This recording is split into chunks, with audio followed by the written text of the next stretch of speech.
शरीर के सबसे महत्वपूर्ण अंग लीवर की सुरक्षा के लिए हर वर्ष 19 अप्रैल को वर्ल्ड लीवर डे मनाया जाता है।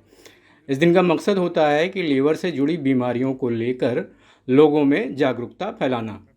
चूँकि दिल की तरह शरीर में लीवर भी एक ही होता है, इसलिए इसकी सुरक्षा करना और भी ज़रूरी हो जाता है।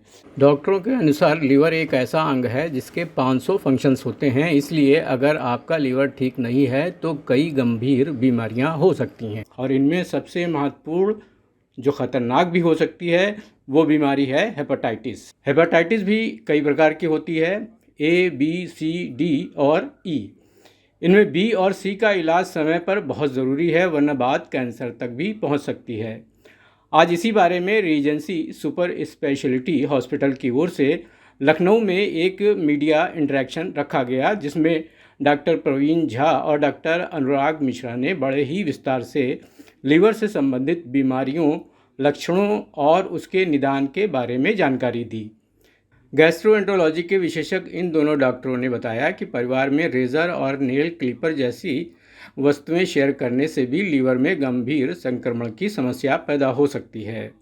हम अभी Regency super speciality hospital Lucknow के gastroenterology consultant doctor Praveen Jha और डॉक्टर अनुराग मिश्रा से आपको रूबरू करवाते हैं।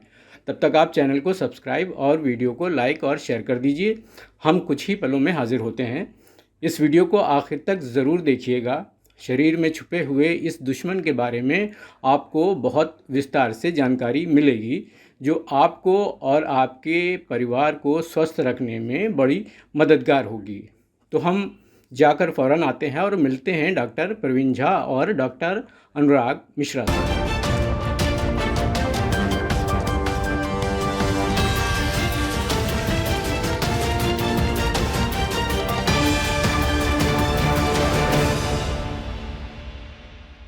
आज हम लोग यहाँ सम्मिलित हुए हैं लिवर के ऊपर बात करने के लिए। तो हर साल 19 अप्रैल को वर्ल्ड लिवर डे मनाया जाता है।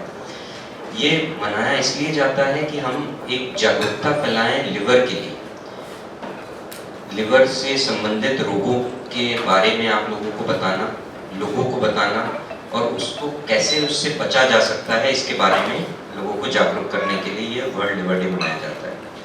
लिवर शरीर का दूसरा सबसे बड़ा ऑर्गन होता है। लिवर सबसे ज़्यादा काम करने वाला ऑर्गन शरीर का होता है। 500 से ज़्यादा फंक्शंस लिवर के डिस्क्राइब हैं। तो अगर हम भूलना चालू करें कि लिवर क्या काम करता है तो हम ख़त्म ही नहीं होंगे, इतना काम करता है लिवर आपके शरीर में। लिवर की बीमारियाँ बहुत छोटे से सिम्टम्स से लेके बहुत खतरनाक जानलेवा बीमारियाँ तक इसमें होती हैं। मतलब कभी लिवर का माइल्ड इन्फेक्शन, मतलब थोड़ा सा भूख न लगना, ऐसे सिम्टम्स के साथ प्रेजेंट करेगा, और ये जानलेवा भी हो सकता है। मरीज को liver cirrhosis, hepatitis, liver cancer, liver failure तक हो सकता है। तो ये एक छोटी सी बीमारी से लेके जानलेवा बीमारी तक हो सकता है। छोटे छोटे सिंपल स्टेप्स हैं जिससे हम अपने लिवर को बहुत हेल्दी रख सकते हैं, ठीक है। और अगर इसका पालन ना किया जाए तो फिर लिवर कैंसर तक डेवलप हो सकता है। तो बेसिकली आज में हम लोग यहाँ आए हैं बताने के लिए कि क्या एट प्रेजेंट सिनेरियो है लिवर डिजीज का इंडिया में और कैसे उससे बचा जा सकता है। तो अगर बात करें लिवर सिरोसिस की, तो कई कारणों से लिवर सिरोसिस होता है। सिरोसिस मतलब लिवर सिकुड़ जाना, लिवर का साइज छोटा हो जाना, वो नोड्यूलर हो जाता है और अपना काम नहीं कर पाता है। जो 500 से ज़्यादा फंक्शंस मैंने आपको लिवर के जो बताए थे, ठीक है, तो वो लिवर यदि अपना काम नहीं करता, और लिवर हमारे शरीर में एक ही होता है।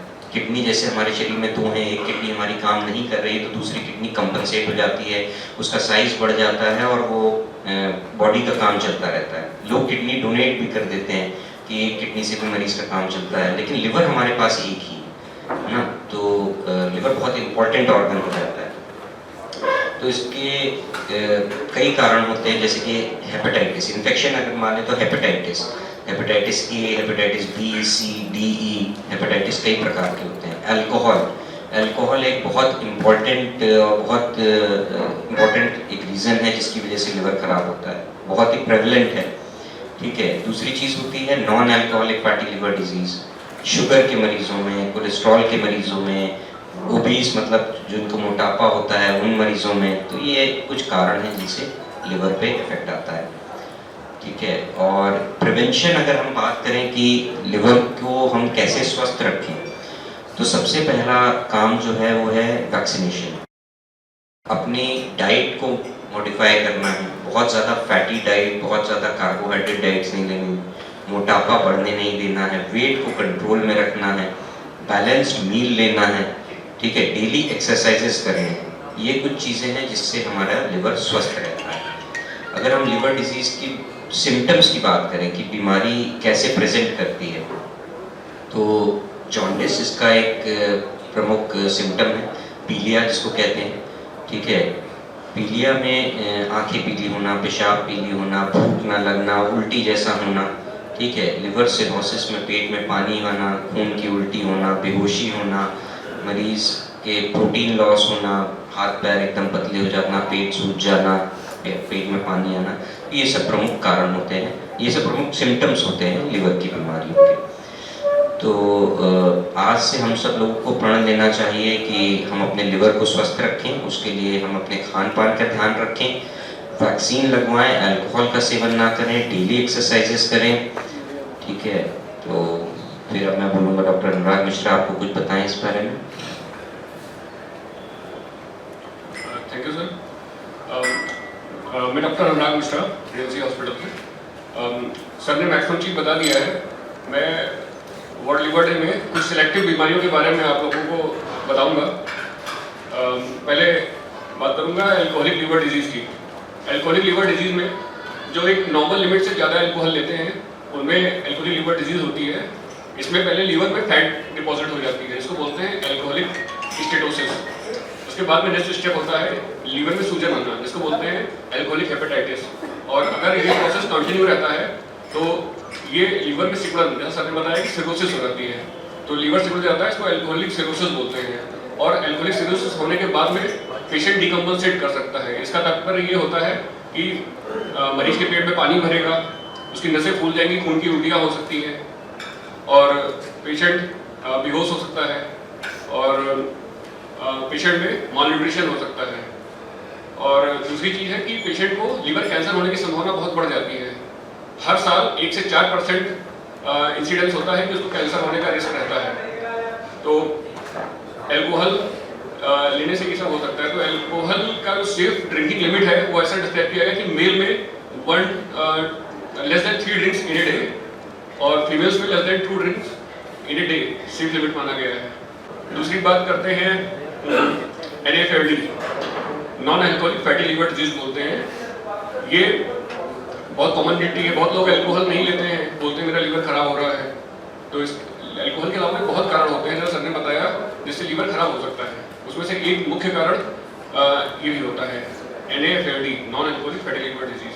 इसमें जिस पेशेंट को मेटाबॉलिक सिंड्रोम होता है, मेटाबॉलिक सिंड्रोम का मतलब होता है कि किसी पेशेंट में अगर ओबेसिटी है, उसका जो हिप है, मतलब कि वेस्ट हिप रेशियो ज़्यादा है, उसको डिस्लिपिडीमिया है, चर्बी शरीर में बढ़ी हुई है, हाइपरटेंशन है, तो ऐसे पेशेंट्स में NAFLD होने की चांसेस बहुत ज़्यादा होती है। उसके लीवर में चर्बी डिपॉजिट होने लगती है, जिसकी वजह से लीवर धीमे धीमे इसमें सिकुड़न है कि लीवर खराब हो सकता है, आगे चलके कैंसर होने की रिस्क भी बढ़ जाती है। तो इसके लिए बचाव के लिए अगर हम लोग का डायबिटीज़ को कंट्रोल करना होगा और अगर डिस्लिपिडीमिया है उसका ट्रीटमेंट लेना होगा और रेगुलर एक्सरसाइज करना होगा। एक्सरसाइज के लिए ये रिकमेंडेशन है कि more than 30 minutes in a day और for 5 days in a week, 5 दिन हफ्ते में एक्सरसाइज करना चाहिए और अपना स्वेटिंग ऐसी एक्सरसाइज करना चाहिए जिससे स्वेट हो, अपने को पसीना हो। और दूसरी चीज़ है अपने आप को एक्टिव रखना है, योगा, प्राणायाम, स्विमिंग, मेडिटेशन, ये सब करते रहना है। और हेल्दी लाइफस्टाइल के अलावा हम लोगों को हेल्दी खान पान का भी ध्यान देना होता है, जिसमें जो fast food, junk foods, fatty foods को अवॉइड करना है। अपने खाने में फल फूल, हरी पत्तेदार सब्जी को बढ़ाना होगा, नमक को थोड़ा सा कम करना होता है और नट्स होते हैं और जैसे मेवा, ये सब चीज़ों को अपने खाने में आप बढ़ाएंगे तो बेटर रहेगा। और फाइबर डाइट को भी बढ़ाना होता है। और जिस चीज़ों से जो हाई ग्लाइसेमिक इंडेक्स फूड होते हैं जिससे ऐसे फ्री ग्लूकोज होते हैं उनको अवॉइड करना चाहिए। ऐसा नहीं कि कोई डायबिटीज़ वाले पेशेंट्स को अवॉइड करें, नॉर्मल पेशेंट्स को भी उस चीज़ को अवॉइड करना चाहिए। क्योंकि क्या होता है कि जितना हम लोग के शरीर में ज़रूरत होती है ग्लूकोज की, वो खाने से हम लोग को मिल जाता है। जो अतिरिक्त खाना होता है वो लीवर में जाके डिपॉजिट हो जाता है और ग्लाइकोजन के फॉर्म में, और वही एक्स्ट्रा फॉर्म होता है ये धीरे धीरे फैट में डिपॉजिट, फैट में चेंज हो सकता है और बॉडी का मोटापा को बढ़ाता है। तो हम लोग को जितनी भूख है उतना ही खाना है, उससे ज़्यादा नहीं खाना है। और डिपेंड करता है कौन कितनी सीवियरिटी में अपनी डेली एक्टिविटी करता है, उसके अकॉर्डिंग उसको अपने खाने पीने के कैलोरी को उसके अकॉर्डिंग एडजस्ट करना होता है। और अब मैं बात करूँगा हेपेटाइटिस इन्फेक्शन की। Hepatitis A, B, C, D, E ये मुख्य रूप से हेपेटाइटिस होते हैं, जिसमें हेपेटाइटिस ए एक्यूट हेपेटाइटिस में मोस्ट कॉमन इन्फेक्शन होता है। बच्चों में आमतौर पर देखा जाता है, जो कि एसिम्प्टोमेटिक मोस्टली होता है और ठीक हो जाता है। तो हेपेटाइटिस ए और ई बैड हैबिट्स और फीको-ओरल ट्रांसमिशन से होता है। मतलब कि कोई मिलावट, मतलब कि अशुद्ध खाना खाने से, और जैसे ठेले पे अक्सर लोग जूस पीते रहते हैं, उसमें साफ नहीं होता है। इस तरह के पेशेंट्स में ज़्यादा हेपेटाइटिस ए और ई होने की संभावना ज़्यादा होती है। हेपेटाइटिस ए की वैक्सीन होती है, ई की वैक्सीन अभी डेवलपिंग फेज में है।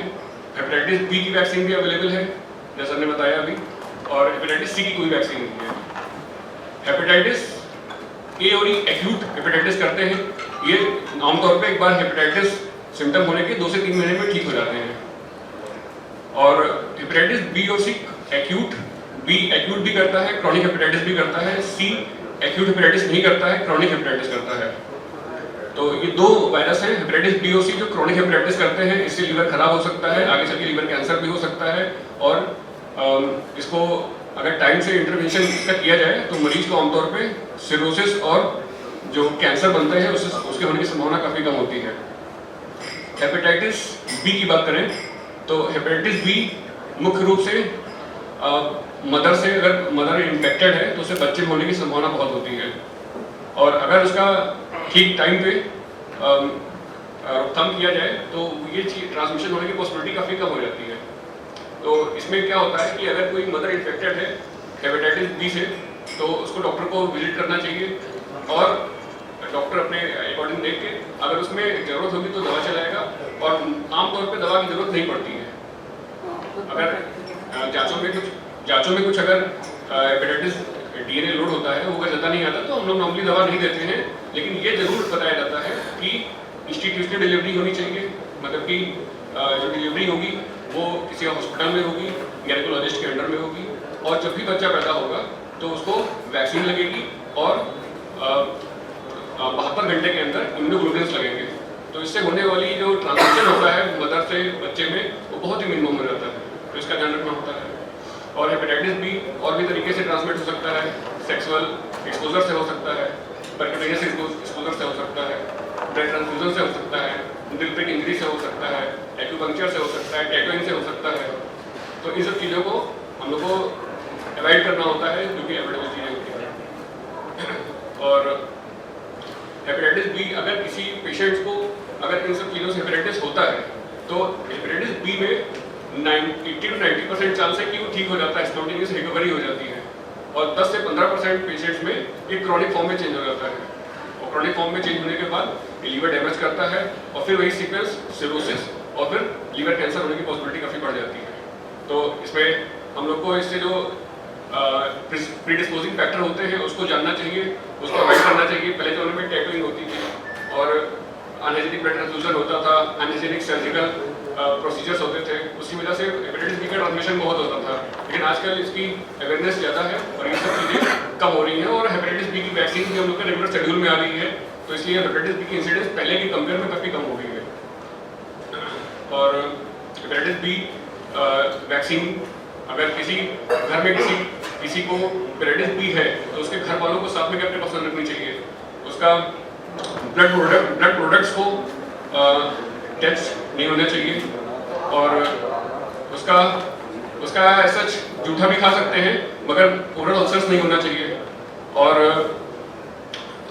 जिसको भी घर में जितने भी लोग हैं सबका हेपेटाइटिस बी स्टेटस चेक होना चाहिए, और जिसका नेगेटिव होता है उन सबको हेपेटाइटिस बी का टीका जरूरी है लगना, नहीं तो उनको भी इन्फेक्शन हो सकता है। और हेपेटाइटिस सी की बात करें, हेपेटाइटिस सी ये एक्यूट हेपेटाइटिस कम करता है, मेनली क्रॉनिक हेपेटाइटिस करता है और लिवर डैमेज को ऐसे ही करता है जैसे हेपेटाइटिस बी करता है। और इसकी कोई वैक्सीन उपलब्ध नहीं है, लेकिन जो इसका ट्रीटमेंट है, जो नई दवाएं, पहले हम लोग इंजेक्शन देते थे, इसको इंटरफेरॉन बोलते थे, अब नई दवाएं आई हैं पिछले 4-5 सालों से। वो दवाएं इतनी कारगर होती हैं कि उनसे 95 to 100% तक एफिकेसी है, मतलब कि 95 से 100% तक पेशेंट ठीक हो जाएगा उन दवाओं से। इसलिए, और इसका सिम्टम्स भी ज़्यादातर पेशेंट एसिम्प्टोमेटिक होते हैं, और जब पेशेंट्स को डिकम्पोजिशन होता है, कोई प्रॉब्लम होती है, जैसे जॉन्डिस हो गई, उसके पेट में पानी भर गया, खून की उल्टी हो गई, तो हम लोग चेक करवाते हैं, तो उसको हेपेटाइटिस सी पता लगता है। तो अगर ठीक टाइम पे इसका इंटरवेंशन किया जाए, दवाई दिया जाए, तो लीवर में सिकुड़न होने को बचाया जा सकता है। इसलिए सभी लोगों का हेपेटाइटिस बी और सी स्टेटस चेक करना बहुत ही जरूरी होता है। और हेपेटाइटिस बी के बारे में एक्यूट हेपेटाइटिस है, जो कि फीको ओरल ट्रांसमिशन से होता है। इसकी अभी कोई वैक्सीन नहीं है, और इसको हम प्रॉपर हाइजीन रख के इसको हम प्रिवेंट कर सकते हैं।